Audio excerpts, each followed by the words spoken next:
What's going on, guys? So in this video I'm making my ayahuasca intention stick. So you can see here I have a piece of a bamboo stick, some yarn, 3 colors of yarn, and 2 feathers. I'll be talking more in depth about this intention stick, arrow, whatever you want to call it, as we move forward in the video. So for starters, I have a little bit of sage here, and I'm going to light this up. So sage is used to clean the air, and the Native Americans, I believe it was Native Americans, used this a lot and thought of it as clearing out negative energy, evil spirits. So I'm going to get this going right here. And I'm just going to sage everything that I'm using.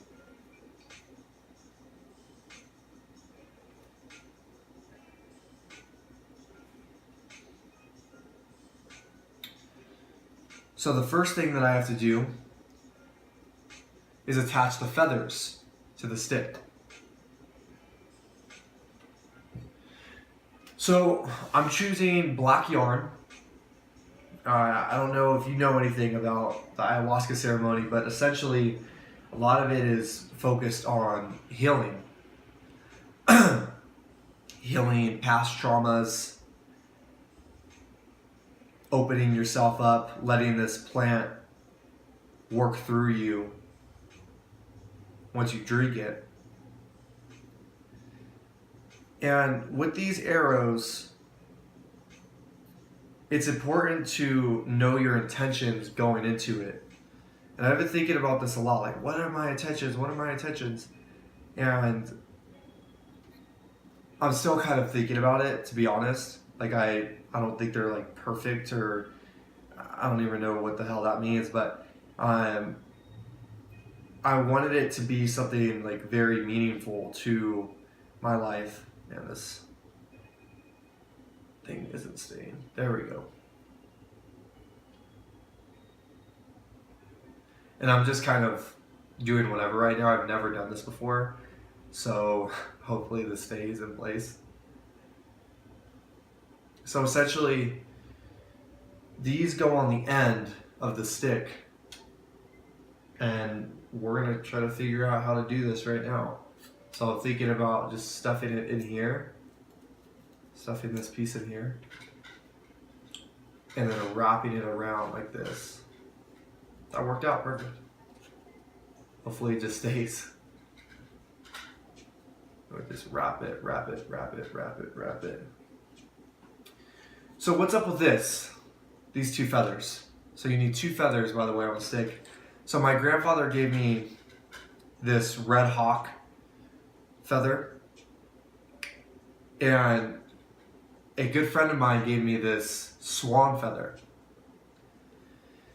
And I didn't look into like the spiritual meaning or anything like that of the feathers until like the other night, and I received the feathers like a couple days or about a week ago. So basically they're different intensities. Like the hawk symbolizes different things compared to the swan. The swan is very elegant. It's very beautiful. And I'm kind of talking on the top of my head from what I remember, but the hawk symbolizes more of a messenger, more of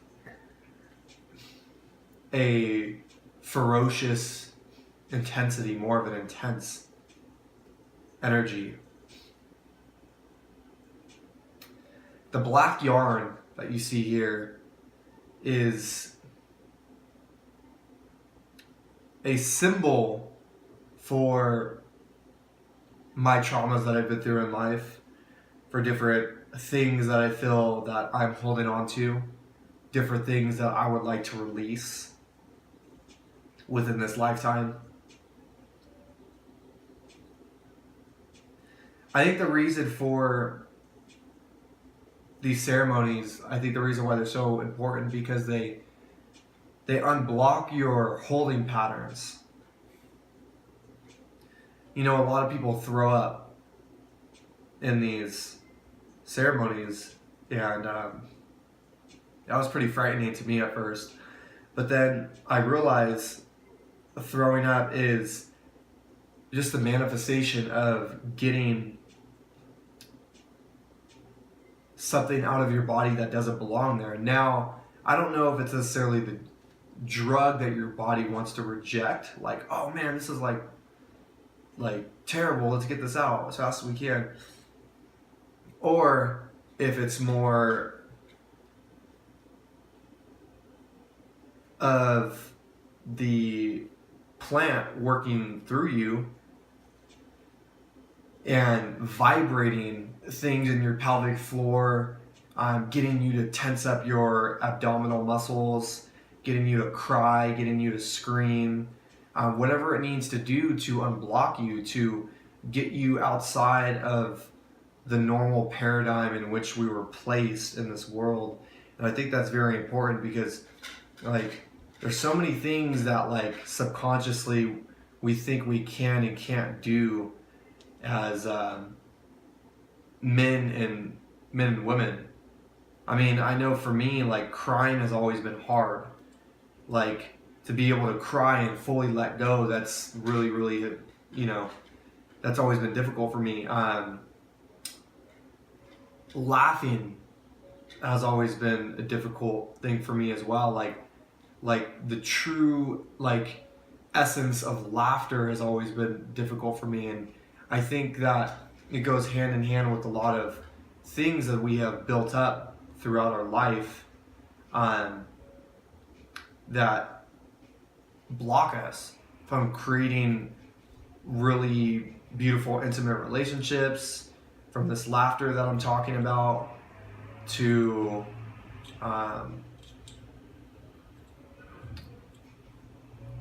even being in your own body. I think what's beautiful about this, from what I've heard about the ceremony, is that it brings you back to your body. You know, it gets you out of your head a little bit. Like, everything that seems normal and like rational in day-to-day life, it kind of brings you out of that. And I think that's very beautiful to get together with a group of people and do this this practice with others. I don't know what I'm doing with this. I'm like totally making this up as I go. One of the things about the ceremony is that you have to be invited. You can't just show up and be like, hey, I want to do the ceremony. It's a whole process. So that's the end of it. And I also made like a little sharp piece down here as more of like an arrow thing. They said 10 inches. This is definitely longer than 10 inches. So right now, I'm going to write down some of my intentions going in. Hopefully I'm doing this right. I could be doing this wrong. But I'm going to write them in here on the bamboo and then wrap it over with yarn. I think the biggest one is to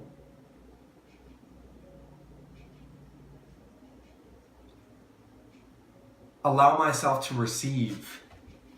And I don't say that in terms of a more monetary sense or superficial sense where it's tangible. I say that because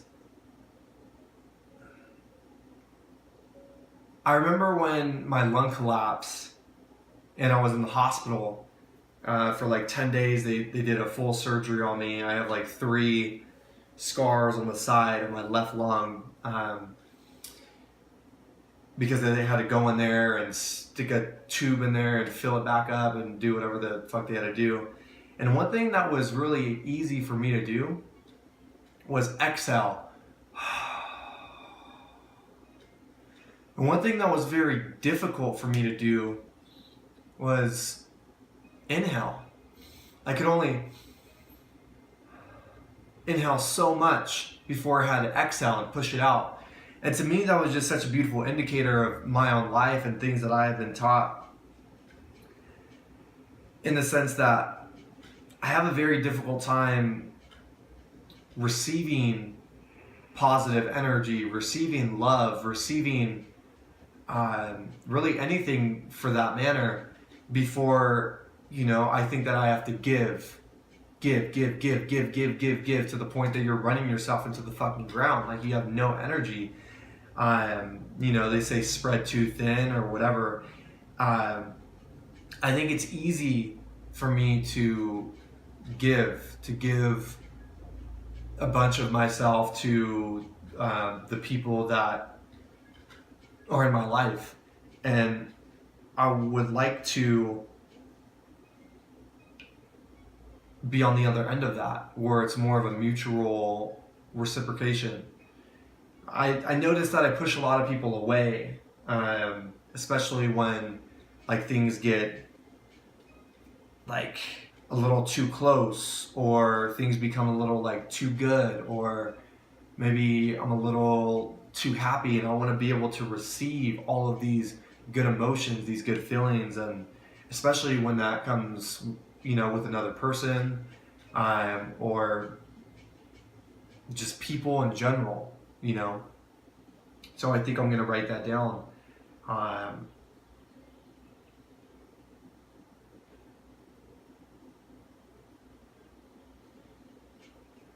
just putting open to receive.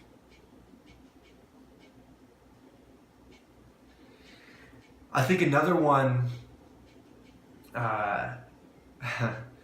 this is getting really deep here. I wasn't expecting it to go this deep.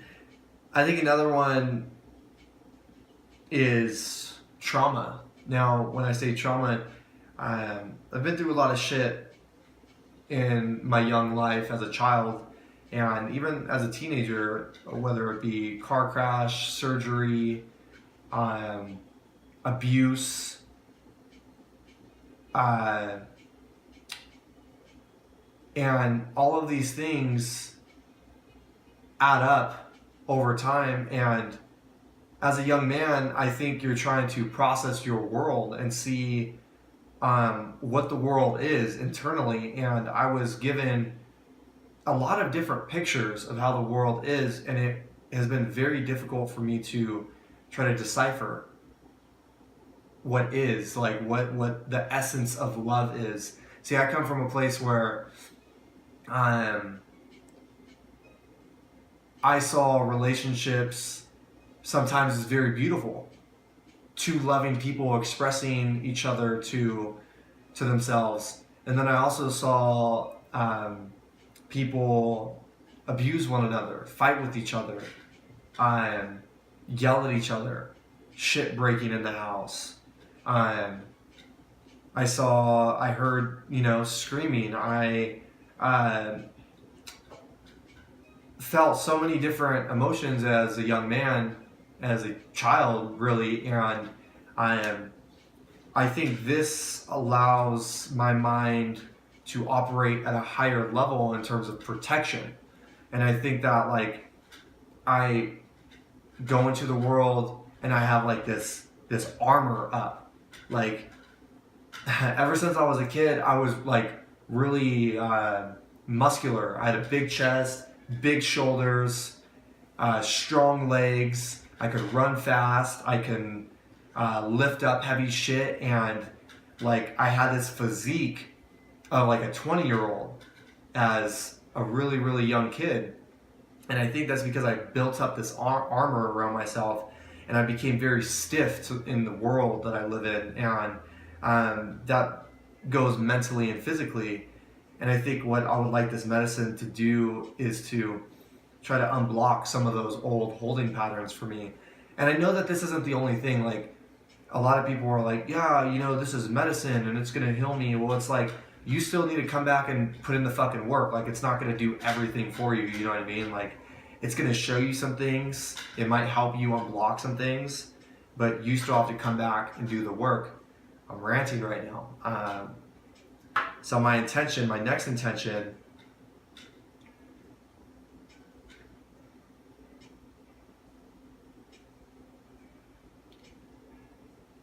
I'm going to write down unblock old holding patterns. I think this is important because nobody lives without trauma.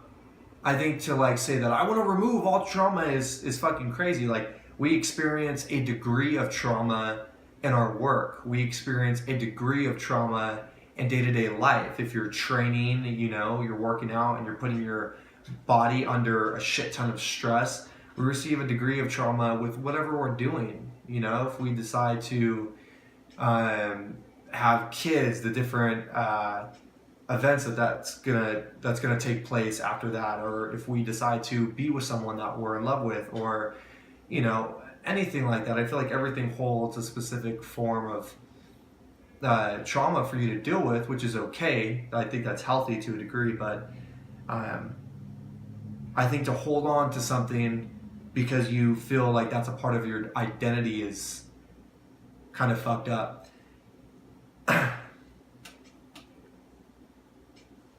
So I'm putting down let go of old holding patterns.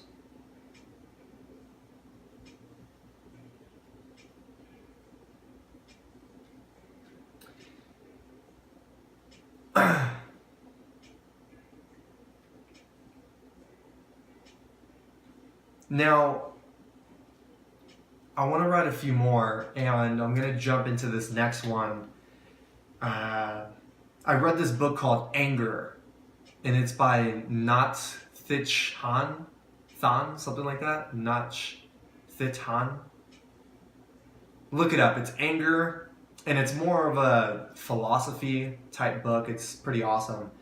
I think this guy was nominated for a Nobel Peace Prize or something like that, and the main thing that I got out of that book was that we have this inner child within us, and this inner child saw things, has been through things, has done things, has been through so much positive and negative things. However, for the bad things, for the child who didn't have a voice, for the child who felt more of a victim role within his or her own life, I think that spiritual being within each and every one of us gets shoved down into this dark pit that we bring up when we're super pissed off at our significant other. We're so fucking pissed off because somebody did something annoying, or we're frustrated because we can't get something right, or meaning it comes up in these very negative ways, these very angry ways, and then it goes back down and it rests, and then it gets very fucking angry, comes back up and goes back to rest. And what he was saying was that you want to take care of that inner child, because if you don't, this inner child is going to fester, and it will start coming up more and more and more. And if you only invite this inner being up with inside of yourself, you're setting yourself up for failure in the long run. It's important to invite the inner child up for good things, for times that you're watching a sunrise or a sunset, or you're at a beautiful ocean, or you're traveling and you bring up this being and you say, like, look how beautiful everything is. Look at what we're experiencing right now. Because it's not a detachment. Those things that you've been through, in a way, that's a piece of you. That's a piece of your character. That's how you show your mask to the world. That's how you show your assortment of masks to the world. And when this inner being comes up, it's not all just, you know, like, fuck this, and I'm so angry, or I'm so, like, depressed or sad. It's bringing it up and expressing the beautiful moments in your life as well. So with that being said,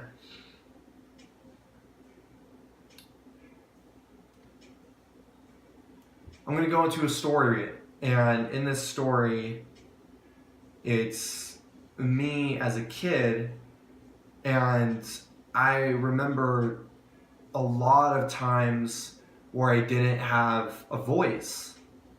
And I remember being in a particular household and seeing people fight, and I froze, you know what I mean? Like, and I felt like I should have been like a man in that situation as like a 5-year-old, 4-year-old kid. Like, I should have said something like, hey, like, fuck you, get off of her, like, go up and hit this person that I kind of was afraid of at the time. And I didn't do anything. I ran away into the closet and just like closed my ears and closed my eyes so tight, and just fucking prayed that things just like got better. You know what I mean? Like, I just curled up into a ball and like froze.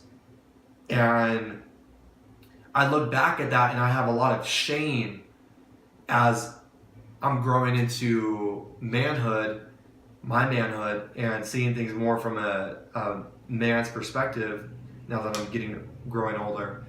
And it makes me feel a lot of weakness. I feel very vulnerable. And I think I've kept this energy within inside of myself because it manifests towards men. I think I have a lot of issues towards men. I think I have a lot of anger towards men for the things that I've seen as a kid. And to this day, I don't have a lot of like guy friends or anything like that. In fact, I have my one girlfriend who I'm dating right now. Her name is Deborah. She's beautiful and awesome, and I'm very lucky to have her. And really a lot of female friends, a lot of girls as friends. That's been like a lifelong history, except for a handful of guy friends since I've known from like the 1st to the 6th grade. You know, like that I really, really, truly let into my life. And I think now that I'm growing older, I don't want this inner child expressing himself in a means to survive in like more of a fucked up type of world. My world is completely different. I'm doing things that I love. I'm participating in martial arts, and I teach it and train it. And I just traveled about a year ago to Thailand to study Muay Thai, and I'm helping a nonprofit organization, you know, with teaching homeless and at-risk youth different ways to work on themselves via meditation, martial arts, pretty much anything that I know. And I'm giving back to people that I see a lot of myself in, because I have such a passion for that and working with trauma and breaking it down and all of that. So essentially, I want my inner child to put down these mental weapons, to not feel so like armed all the time and anxious, and just to relax and to be in the moment and to be loving towards people and to let them love me, and like just know that that's okay. So with that being said, I'm gonna put down for my next intention,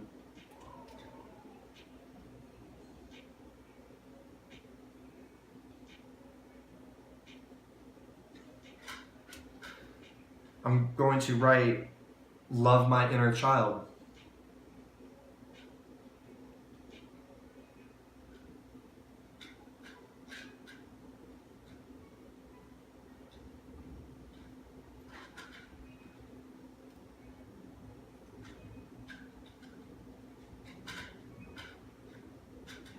I think a lot of the things that I'm talking about right here have bigger and broader manifestations. Now, I was thinking about writing, work on my jealousy, because I still get, very sometimes possessive and jealous with really all of the women that I've ever truly been intimate with, but especially the woman that I'm with right now, Deborah. I still have these patterns of feeling very anxious and resentful and jealous when certain situations come up, especially with men. And I know that. I don't necessarily like it, but it's something that I have to acknowledge and protect for the time being. I don't always foresee myself being like that, but I think being open to receive, letting go of old holding patterns within your body, loving my inner child, when these things start taking place and start flowing, I think that the manifestation in the outside world is not being jealous, right? Not being like this person who needs to fucking control everything and like be in control all the time and be super anxious or whatever. I think like that's when you can start letting go a little bit and trusting.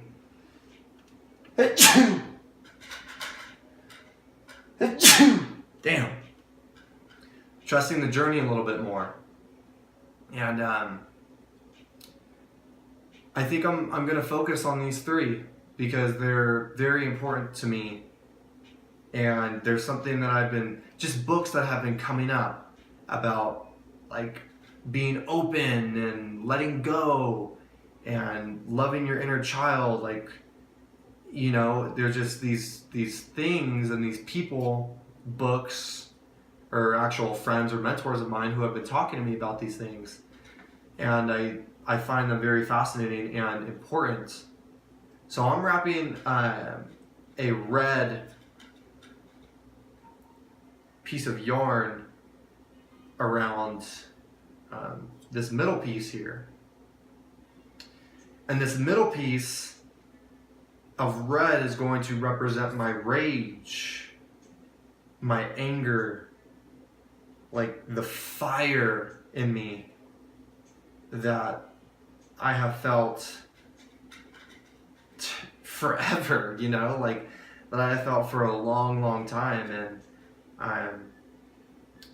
that I have burned people with, figuratively, that I have judged myself with.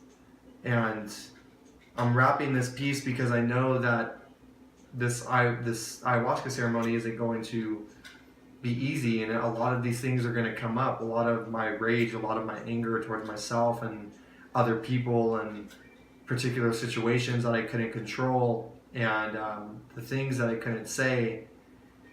And that's what the writing looks like, by the way. The red's kind of getting in the way of it, but get the gist. This is a lot of deep information that I'm sharing with you right now. I don't know if I'm going to post this video. I still haven't decided on that. I really wanted to document this this journey because it is very much a spiritual journey, a journey that I think more and more people should tap into, because I think a lot of people are like puppets in a way, and our traumas are the puppet master. Our traumas can control us. And again, it's not to say that this plant holds, all of wisdom and all of truth, and you're going to take this plant and you're going to be a perfect spiritual being that's just loving all the time. And I think that you have to come back from that experience, and you may be riding on somewhat of a high afterwards because you're feeling so good, you let so much go in that process, and then you're probably going to come back down to planet Earth, meaning you're going to have your regular job that you're going to, you're going to have your regular bullshit bills that you have to pay, you're going to have that asshole who's cutting you off on the freeway that you want to punch in the fucking face. And I say that because like normal life catches up with you. It's not like, I feel like when people do these type of retreats, you can easily get lost in the spirit realm for a little bit. But it's very important to come back from that and to do things like meditation or yoga or martial arts and do things to tap into your body and to constantly be aware that it's a work in progress. It's not a fix-all. It's not a cure. And I don't like when people talk about these like ceremonies like their life is all figured out, because it's not, motherfucker. Like, you're gonna get a lot more challenges, and this is just something to help you along the way. It's not there to fix every single problem, because we're humans at the end of the day. We're living in these meat vessels that we need to deal with.